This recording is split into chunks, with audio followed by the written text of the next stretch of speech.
Okay, so today what we're going to do is cover actions and batch editing. The two are very closely related. Basically, it is a time saver. So as you can see here, we have an image that is quite large. It is 78 by 52, and that is fine to email one of those, but if you have a whole bunch of those that you want to email a client or upload to something, it could take a long, long time. So what we're going to do is create an action based off this image that we can use later and make other images, say like a 4 by 6, very quickly without us having to do much work.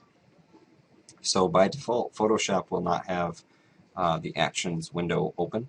So what you need to do is go to Window, go to Actions, and you should be given this.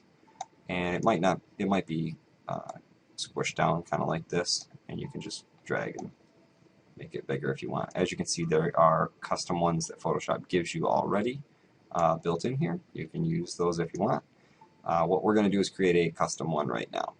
So 4 by 6. So we're going to go down here, and it's important to know that once we start doing an action, anything that's recorded after we hit the record button is inside of our action. So it's important to make sure we know exactly what steps we need to do so that none of our images get screwed up.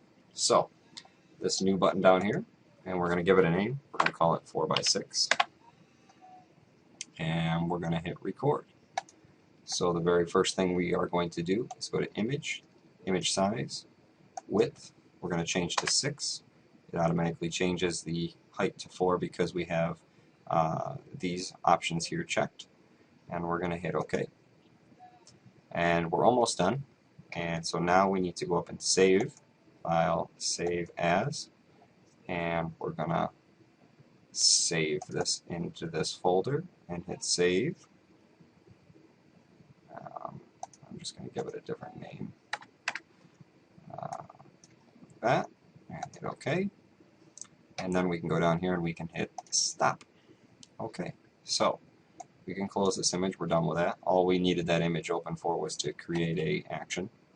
So now we can do an entire folder very quickly. So we go to File, Automate, Batch, and we choose the action that we want to use, which in this case is 4 by 6.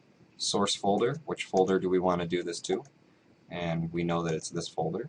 Yep, because I've already got it set. And we're going to choose the destination folder. Where do we want it to go? Well, I want it to go to the folder that I've already created, which is a resize folder, and hit OK. And I want it to override the action of save as because we've already done that within our action. So we won't have to sit there, hopefully, and click save if we've done our job correctly. This Photoshop has been a little glitchy lately because it's a CS4, so hopefully this will work and everything will be golden. Should open and close the images for us automatically. And here we go.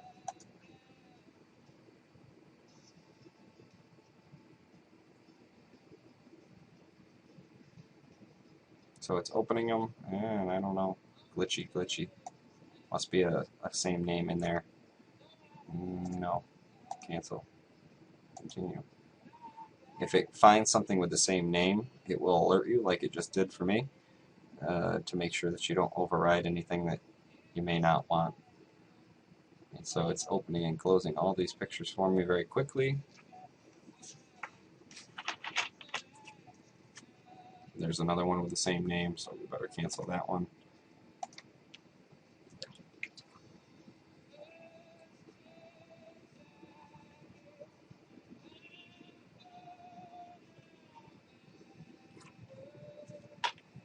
It's a heavy metal band that wanted some shots done.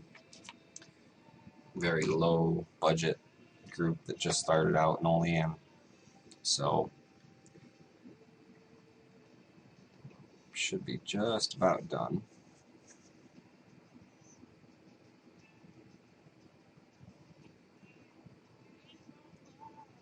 What I'm doing here is actually the outtakes from that shoot, so that's why you're seeing a bunch of craziness going on here.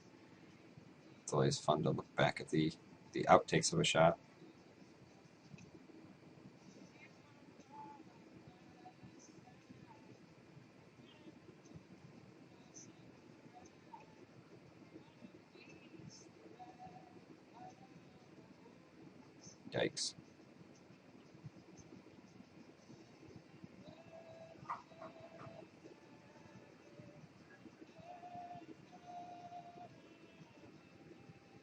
too many more here, but you can see how quickly it is doing what it needs to do. It's changing the image, saving it, changing the image, saving it, and closing the image.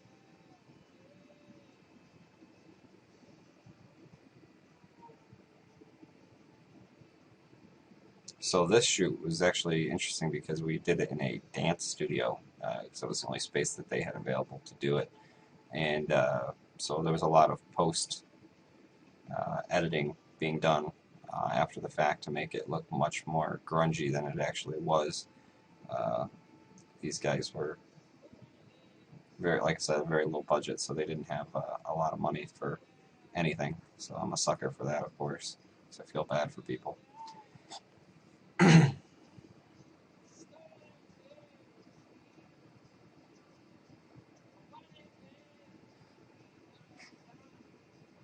Hopefully it's just about done here.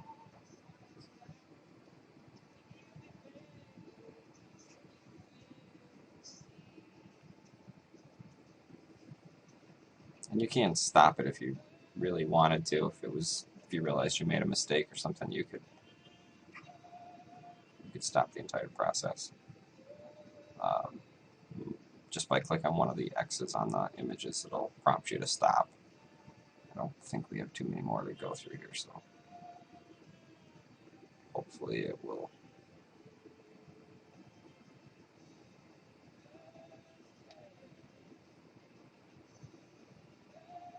Well, while it's doing that, I can actually show you if we look in the folder. Hopefully, there you go. It's put them all in there for you nicely, and you can see that they're very small now. They're 209 kilobytes, which is very, very tiny, and the dimensions are very tiny down here. And if we, okay, so it's done doing its job, so let's close this. These are the two that it didn't want to override, which is fine. But if we open up one of these resized images, here's the one that we had before, dump that guy back in there, you can see that it's now 6x4. So that's pretty cool. And you can do that with a lot of different things. The images don't have to be in a folder. If we wanted to do this, if we wanted to do an action to this particular image, we could go to Automate Batch. We could tell it, let's put a wood frame on it, and let's use Open Files. And destination, we can leave it in the same place, and we can hit OK. Image must be a minimum of 100 pixels wide and tall. Continue. And I think if it didn't freak out on the pixel thing there, oh, I don't see it, so oh well. My apologies on that. Anyway, that is pretty much how you can batch edit things very quickly if you're doing a size, doing it for size. Similar for curves or levels or fills or clouds or whatever you want to do. Motion blur. If you want the same effect for all of your images, you can do that. That's pretty much it.